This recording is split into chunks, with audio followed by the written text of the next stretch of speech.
નમસ્કાર મિત્રો, સ્વાગત છે તમારું એક નવા વિડીયોમાં।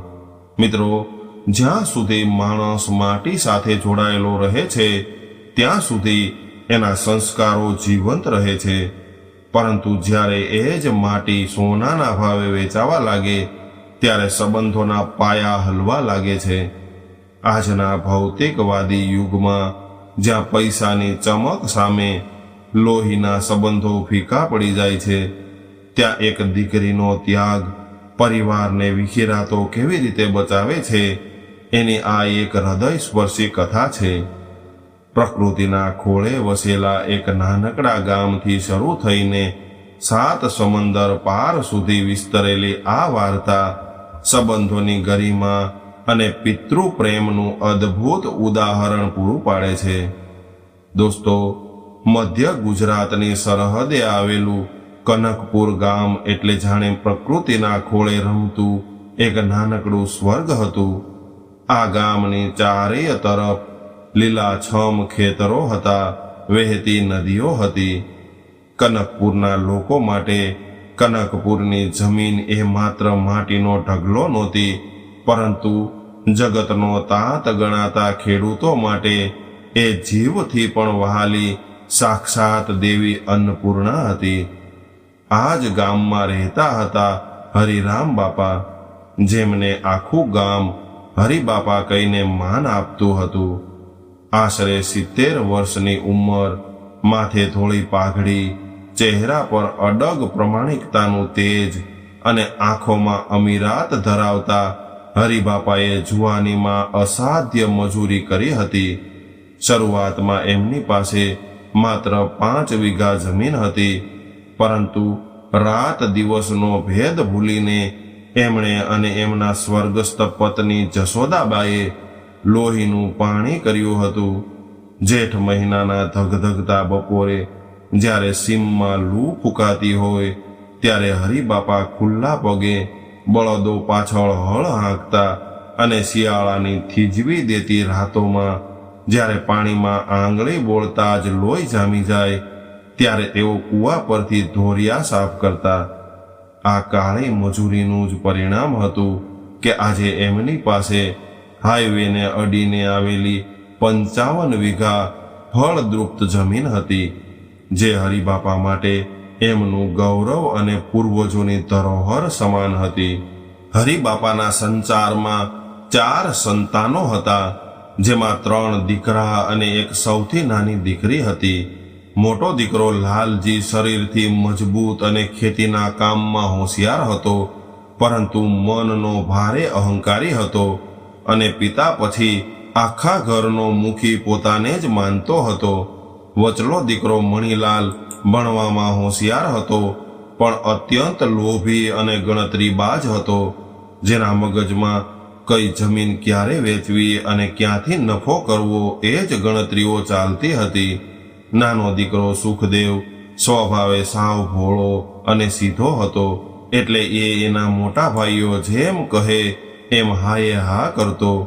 જ્યારે સૌથી નાની દીકરી કાવેરી આખા ઘરની વહાલી અને પિતાનો શ્વાસ હતી, જે અત્યંત સંસ્કારી, ભણેલી અને ગંભીર સમજણ ધરાવતી હતી। જ્યાં સુધી હરિબાપાના પત્ની જશોદાબા જીવતા હતા ત્યાં સુધી આ અલગ અલગ સ્વભાવના ભાઈઓ ક્યારેય એકબીજા સામે ઊંચા અવાજે બોલી શકતા નહોતા, કારણ કે માં ઘરમાં એકતાની એવી ધરી હતી જે બધાને બાંધી રાખતી હતી। પણ 5 વર્ષ પહેલા એક ગંભીર બીમારીમાં જશોદાબાનું અવસાન થયું અને ઘરની લક્ષ્મી ચાલી ગઈ, જેથી હરિબાપા અંદરથી ભાગી પડ્યા। પરંતુ દીકરાઓ અને દીકરી ખાતર એમણે પોતાનું દર્દ છુપાવી લીધું હતું। ધીરે ધીરે સમય વીતવા લાગ્યો અને કાવેરી ઉંમર લાયક થઈ એટલે હરિબાપાએ એના લગ્ન વડોદરાના એક સંસ્કારી અને શિક્ષિત યુવક આનંદ સાથે કરાવી દીધા, જે સરકારી બેંકમાં ક્લાસ 1 ઓફિસર હતો। લગ્ન પછી આનંદની બદલી દેશની બહાર અમેરિકામાં થઈ ગઈ અને કાવેરી ભારે હૈયે પિતા તથા ભાઈઓની વિદાય લઈને અમેરિકા જતી રહી। વિદાય વખતે એણે મોટા ભાઈ લાલજીનો હાથ પકડીને કહ્યું હતું કે મોટા ભાઈ, ભલે હું 7 સમંદર પાર જાઉં છું, પણ મારા બાપુજીને ક્યારેય ઓશિયાળા ન થવા દેતા, કારણ કે આ ઘરની એકતા જ બાપુજીનું આયુષ્ય છે. કાવેરીના ગયા પછી દિવસો, મહિના અને વર્ષો બદલાયા અને કનકપુર ગામનો વિકાસ રોકેટ ગતિએ આગળ વધ્યો. સરકારનો એક નવો એક્સપ્રેસ વે બરાબર હરિબાપાની 55 વીઘા જમીનની બાજુમાંથી પસાર થયો અને આસપાસ મોટી મોટી સોસાયટીઓ તથા હોસ્પિટલોના પ્રોજેક્ટ મંજૂર થયા. જે જમીનની કિંમત વીઘાના 5 લાખ રૂપિયા પણ નહોતી આવતી, એ જમીનની કિંમત કરોડો રૂપિયામાં બોલાવા લાગી અને આ કરોડો રૂપિયાની ચમકે હરિબાપાના 3 દીકરાઓની આંખો આંજી દીધી. 3 ભાઈઓના લગ્ન થઈ ગયા હતા અને ઘરમાં 3 નવી વહુઓ આવી ગઈ હતી, જેથી હવે ઘરમાં રોજ નાની નાની બાબતોમાં ખટરાગ થવા લાગ્યો હતો. મોટા ભાઈ લાલજીને અહંકાર હતો કે ખેતરનો વહીવટ એના હાથમાં જ રહેવો જોઈએ. તો આ બાજુ મણીલાલ રોજ રાત્રે ડાયરી લઈને બેસતો કે જો હાઈવે ટચ 5 વીઘા જમીન કોઈ બિલ્ડરને વેચી દઈએ તો રાતોરાત ગાડીઓ અને બંગલા આવી જાય. અને આ બંને ભાઈઓની ચડામણીમાં નાનો સુખદેવ પણ પોતાના પિતા સામે મોઢું બગાડવા લાગ્યો હતો.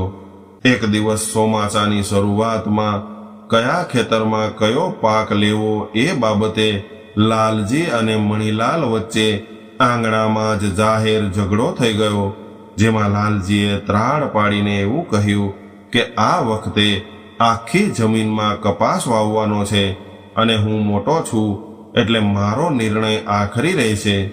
ત્યારે મણીલાલે વળતો જવાબ આપ્યો કે મોટા ભાઈ, તમારી જૂની ખેતી હવે બંધ કરો, હાઈવે વાળી જમીન ખાલી રાખો, કારણ કે ત્યાં ટાઉનશીપ બનાવનારા બિલ્ડર મોટું એડવાન્સ આપે છે અને મારે જમીન વેચીને ધંધો કરવો છે. હરિબાપા ઓટલા પર બેઠા બેઠા આ બધું જોઈ રહ્યા હતા અને એણે લાકડીનો ટેકો લઈને ઊભા થઈને એવું કહ્યું કે દીકરાઓ, મિલકત માટે સગા ભાઈઓ થઈને આવી રીતે શા માટે લડો છો? આ કાળી માટી આપણી માં છે અને એને વેચીને મારે પૈસાના ઢગલા નથી કરવા. પરંતુ પૈસાના નશામાં ચૂર થયેલા દીકરાઓએ પિતાની એક પણ વાત ન માની અને એની વાતને હસીને કાઢી નાખી. ત્યારે લાલજી બોલ્યો કે બાપુજી, હવે તમારી ઉંમર થઈ ગઈ છે એટલે તમે ભક્તિ કરો અને વ્યવહાર અમને સંભાળવા દો. જેથી હરિબાપા ચૂપ થઈ ગયા અને એમનું હૃદય ચીરાઈ ગયું. હવે ઝઘડાઓ એટલા બધા વધી ગયા હતા કે વહુઓએ પણ પોતાના પતિઓના કાન ભરવાનું શરૂ કરી દીધું હતું. ઘરમાં ભેગા બેસીને જમવાનું બંધ થઈ ગયું અને વૃદ્ધ પિતાને કોઈ પ્રેમથી પાણીનો લોટો આપનારું પણ નહોતું રહ્યું. એક રાત્રે જ્યારે હરિબાપા પોતાના ઓરડામાં સૂતા હતા ત્યારે 3 ભાઈઓ ઘરના પાછળના ભાગે ગુપ્ત બેઠક કરવા બેઠા. લાલજીએ બીડી સળગાવીને એવું કહ્યું કે આમ રોજ રોજના કકળાટથી ખેતી બગડે છે અને આપણી આબરૂ જાય છે. એના કરતાં સારું એ છે કે આપણે 55 વીઘા જમીનના 3 સરખા ભાગ પાડી લઈએ. ત્યારે ગણતરીબાજ મણીલાલ તરત જ બોલ્યો કે ભાગ તો પાડી લઈએ મોટા ભાઈ, પણ કાયદાકીય રીતે જમીન હજુ પણ આપણા બાપુજીના નામે છે અને જ્યાં સુધી બાપુજી સહી નહીં કરે ત્યાં સુધી 7/12ના કાગળિયા આપણા નામે ન થાય.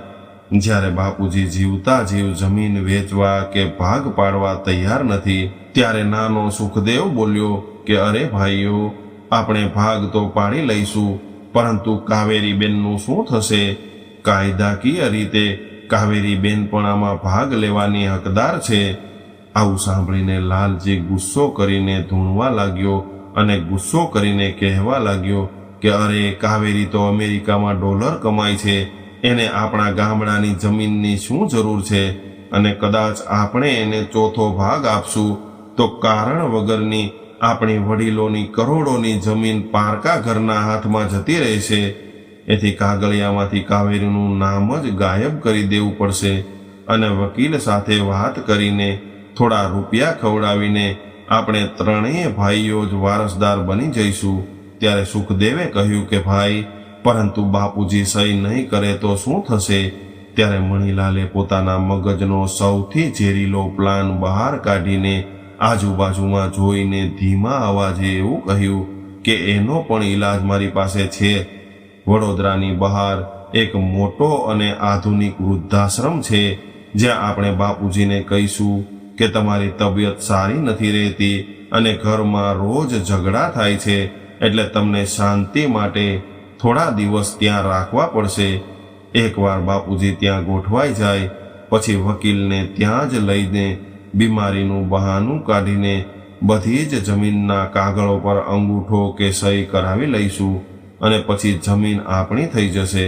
આવું સાંભળીને બંને ભાઈઓનું લોહી એક પળ માટે તો થીજી ગયું, પરંતુ જમીનની કરોડોની કિંમતના લોભ સામે એમનો અંતરાત્મા હારી ગયો અને ત્રણેય ભાઈઓએ પોતાના સગા પિતાને ઘરની બહાર કાઢવાના કાળા કાવતરા પર સંમતિની મહોર મારી દીધી. બીજી તરફ અમેરિકાના ન્યૂયોર્ક શહેરમાં ધોળી બરફ વર્ષા થઈ રહી હતી અને કાવેરી પોતાના આધુનિક રસોડામાં ચા બનાવી રહી હતી. અમેરિકાની ભૌતિક સુખ સાહેબી ગમે એટલી હોય, પરંતુ કાવેરીનું દિલ હંમેશા કનકપુરના ઓટલે અને પિતાના ચરણોમાં રહેતું હતું. એ દર અઠવાડિયે પિતાને ફોન કરતી, પરંતુ છેલ્લા 2 મહિનાથી એને પિતાનો અવાજ બદલાયેલો લાગતો હતો, કારણ કે હરિબાપા ફોન પર ખૂબ ટૂંકમાં જવાબ આપીને ઊંડો નિસાસો નાખતા અને કાવેરી જ્યારે ભાઈઓ વિશે પૂછતી ત્યારે વાત કાપી નાખતા, કારણ કે પિતા પોતાની દીકરીને દૂર બેઠા બેઠા ચિંતા કરાવવા નહોતા માંગતા. પરંતુ સત્ય ક્યારેય છુપાયેલું રહેતું નથી અને એક દિવસ કાવેરીના ઘરે કનકપુર ગામના એક વયોવૃદ્ધ અને પ્રમાણિક શિક્ષક મધુકાકાનો ફોન આવ્યો, જે હરિબાપાના બાળપણના ભાઈબંધ હતા. મધુકાકાએ ભારે હૈયે ફોન પર એવું કહ્યું કે કાવેરી, દીકરી, તારા પિતાજી જરાય મજામાં નથી અને આ વાત તને કહેતા મારું કાળજું કંપી જાય છે. પરંતુ જો આજે હું ચૂપ રહીશ તો તારા પિતાજી જીવતા જ મરી જશે. પૈસાના લોભમાં તારા ત્રણેય ભાઈઓ આંધળા થઈ ગયા છે. ઘરમાં રોજ ઝઘડા થાય છે અને તારા પિતાજીને 2 ટંકનું સરખું ખાવાનું પણ નથી મળતું. એટલું જ નહીં બેટા, કાલે રાત્રે મેં લાલજી અને મણીલાલને વકીલ સાથે વાત કરતા પણ સાંભળ્યા છે. તેઓ જમીનના ભાગલા પાડીને તારો હક તો છીનવી રહ્યા છે, પરંતુ કાગળો પર સહી કરાવવા માટે તારા સગા પિતાજીને કાયમ માટે ઘરમાંથી બહાર ધકેલી દેવા માટે એક વૃદ્ધાશ્રમમાં મોકલવાનું કાવતરું ઘડી રહ્યા છે.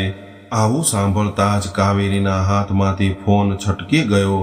એની આંખો સામે અંધારું આવી ગયું અને એ કલાકો સુધી ઘરના ખૂણામાં બેસીને રડતી રહી કે જે પિતાએ દીકરાઓની દરેક જીદ પૂરી કરવા માટે પોતાના ફાટેલા પેરણ થીંગડા મારીને પહેર્યા હતા, એ પિતાને દીકરાઓ ઘરની બહાર કાઢી રહ્યા છે. સાંજે જ્યારે એનો પતિ આનંદ ઓફિસેથી ઘરે આવ્યો અને કાવેરીની આવી હાલત જોઈ, ત્યારે એણે બધી જ વાત ધ્યાનથી સાંભળી. આનંદ એક ઉમદા માણસ હતો. એણે કાવેરીના આંસુ લૂછ્યા અને એનો હાથ પકડીને એવું કહ્યું કે કાવેરી, આ રડવાનો સમય નથી. તારા પિતાએ તને સિંહણની જેમ ઉછેરીને મોટી કરી છે અને આજે જો તું શાંત બેસી રહીશ તો તારા પિતા બાકીનું જીવન કોઈ આશ્રમના ખૂણામાં રહીને પૂરું કરશે. તું અત્યારે જ ભારત જવાની ટિકિટ બુક કરાવી નાખ, કારણ કે લોકો ભલે એમ વિચારે કે તું જમીનનો ભાગ લેવા જાય છે, પરંતુ તું ત્યાં મિલકત માટે નહીં, પરંતુ તારા પિતાના સ્વાભિમાન અને અસ્તિત્વની રક્ષા માટે જાય છે. અને તું મારી ચિંતા બિલકુલ ન કરતી, હું તારી સાથે જ છું. પતિના આ શબ્દોએ કાવેરીના હૃદયમાં એક અદ્ભુત શક્તિ ભરી દીધી. એની આંખોના આંસુ સુકાઈ ગયા અને ત્યારે જ ન્યાયની એક અગન જ્વાળા પ્રગટી. બીજા જ દિવસે કાવેરીએ અમેરિકાથી ભારતની ફ્લાઇટ પકડી અને આખી રાત એ એક પળ માટે પણ ઊંઘી ન શકી. અમદાવાદ એરપોર્ટ પર ઉતરીને એણે સીધી જ કનકપુર ગામની ટેક્સી કરી લીધી. બીજી તરફ કનકપુર ગામમાં હરિબાપાના આંગણે મોટો માહોલ હતો, જ્યાં મણીલાલે ગામના સરપંચ, તલાટી, મંત્રી અને 2-3 પ્રતિષ્ઠિત વકીલોને પંચાયત માટે બોલાવ્યા હતા.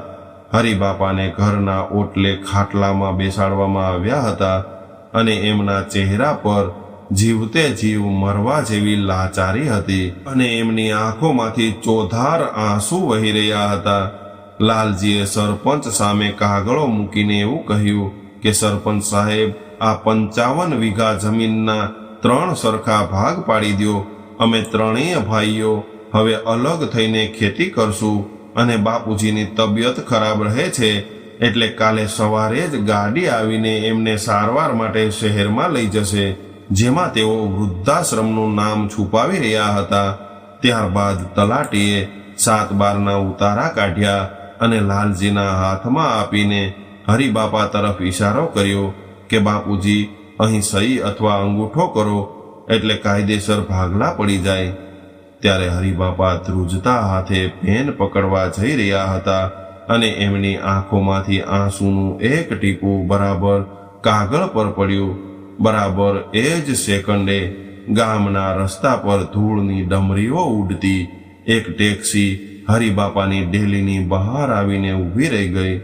ગાડીનો દરવાજો ખોલીને ભારે અને મક્કમ પગલે કાવેરી આંગણાની અંદર આવી.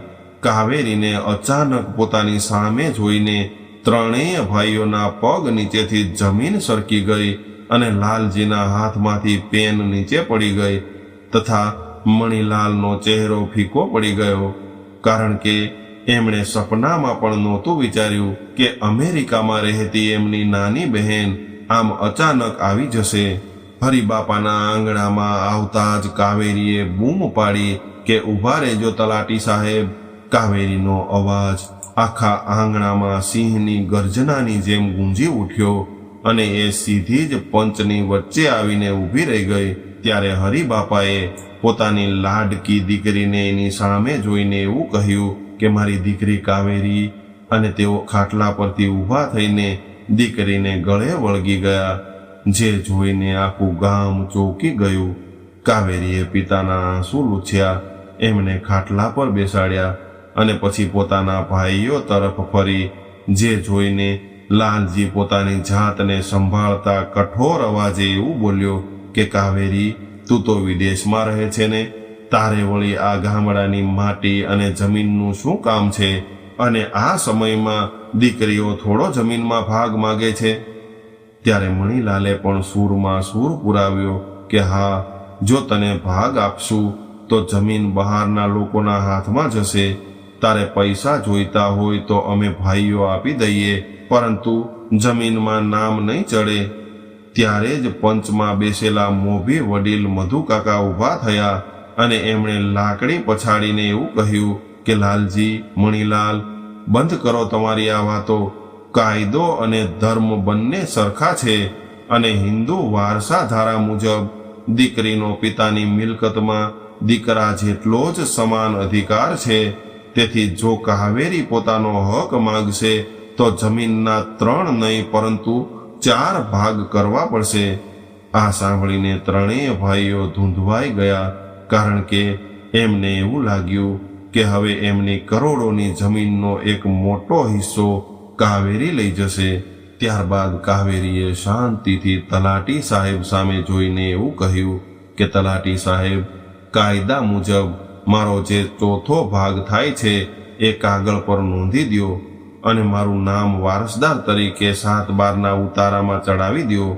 તલાટીએ કાયદા મુજબ કાવેરીનું નામ નોંધ્યું અને એને સહી કરવા માટે પેન આપી, જેથી કરીને ભાઈઓને ખાતરી થઈ ગઈ કે બહેન પણ લોભી નીકળી.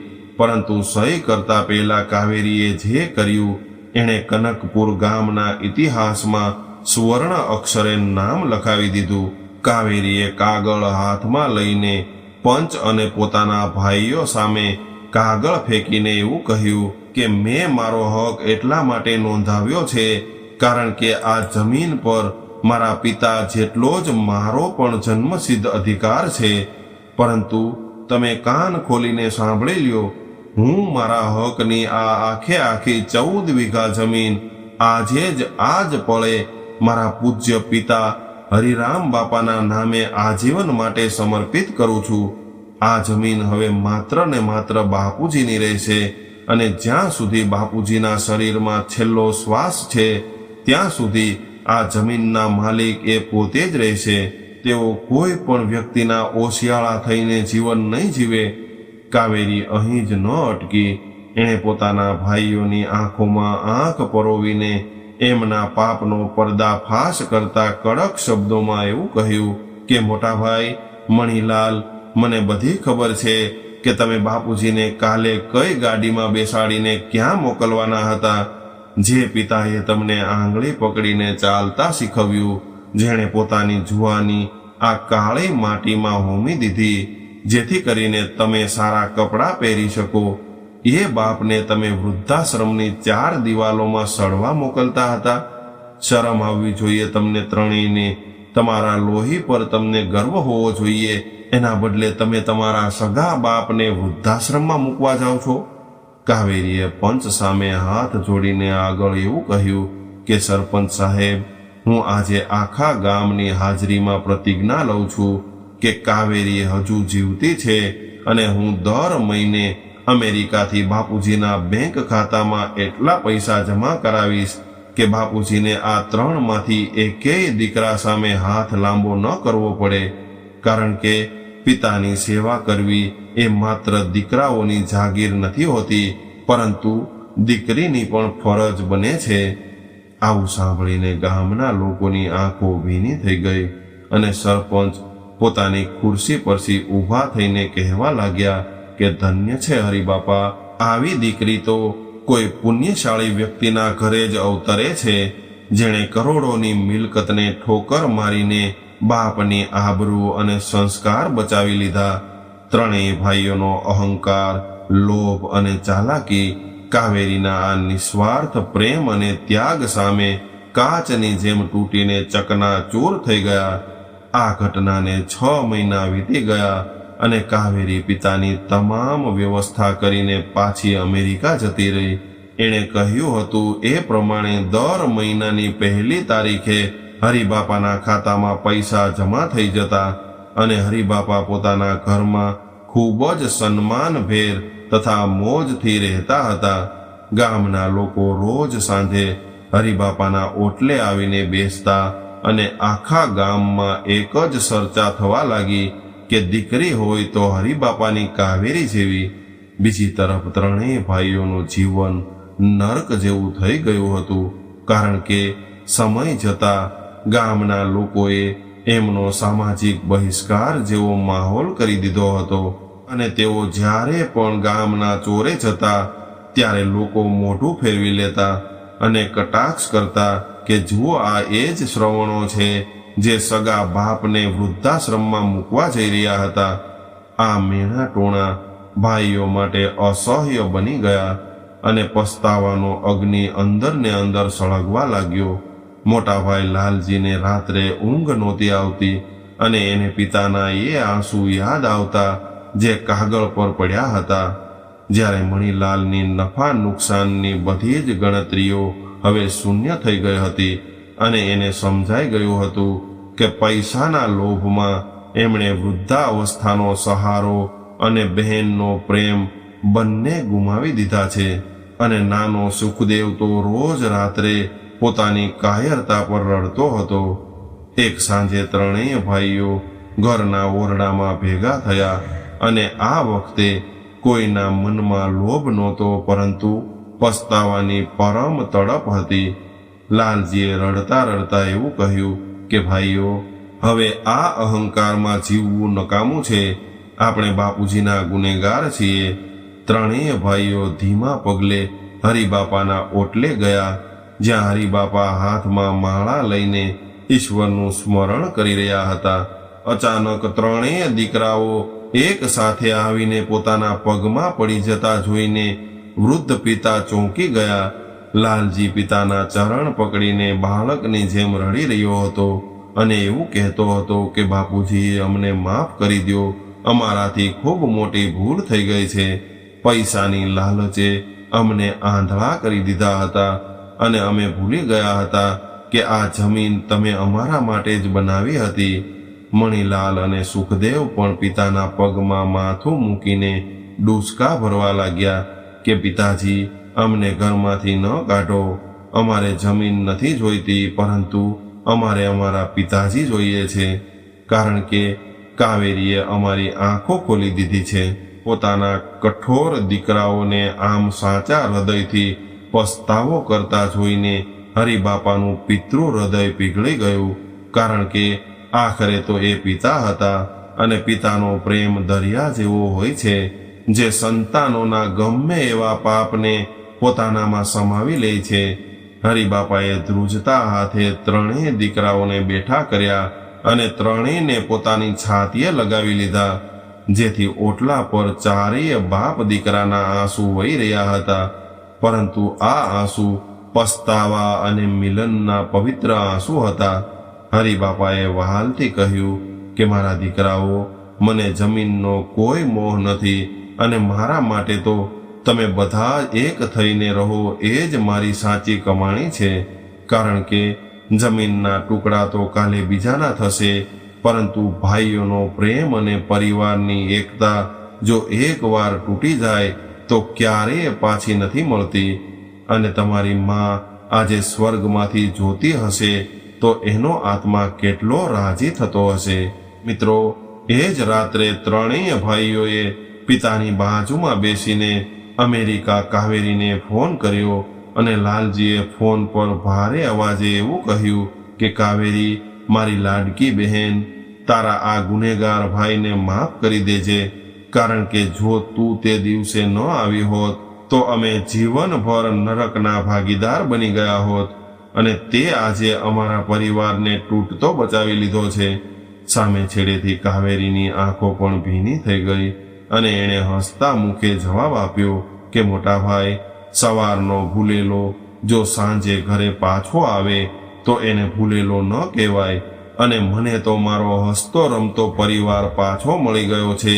એ જ મારી જિંદગીનું સૌથી મોટું સુખ છે.